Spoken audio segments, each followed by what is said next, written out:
حضرت آدم نے ترک اولا کیا. گندم حرام نہیں، حرام کرنے سے عصمت جاتی ہے. گندم مکروہ بھی نہیں ہے. اللہ نے وہاں پہ امتحان رکھا تھا کہ یہاں نہ جائیے. اور جب جناب آدم کو بھیجا گیا زمین پہ تو جناب جبرائیل علیہ السلام نے سوال کیا، آدم جب اللہ نے منع کیا تھا اس شجرے کے گندم کے قریب نہ جائیے گا، پودے کے قریب نہ جائیے گا، don't go anywhere near this plant, تو آپ کیوں گئے؟ تو جناب آدم علیہ السلام نے فرمایا جبرائیل میں تصور بھی نہیں کر سکتا تھا کوئی اللہ کی جھوٹی قسم کھا لے گا.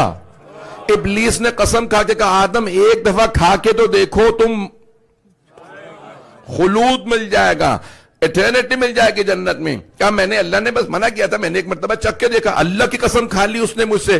چھٹے امام فرماتے ہیں اللہ اگر جناب آدم نے گناہ کیا ہوتا تو خلت بھی چھین لیتا، نبوت بھی چھین لیتا، عہدہ بھی چھین لیتا.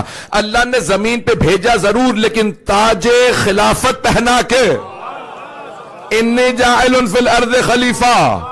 گناہ کے بعد خلافت کا تاج نہیں ملتا، لعنت ملتی ہے. مجھے نہیں معلوم میرے جملے پہنچ رہے ہیں، پہنچ گئے جملے؟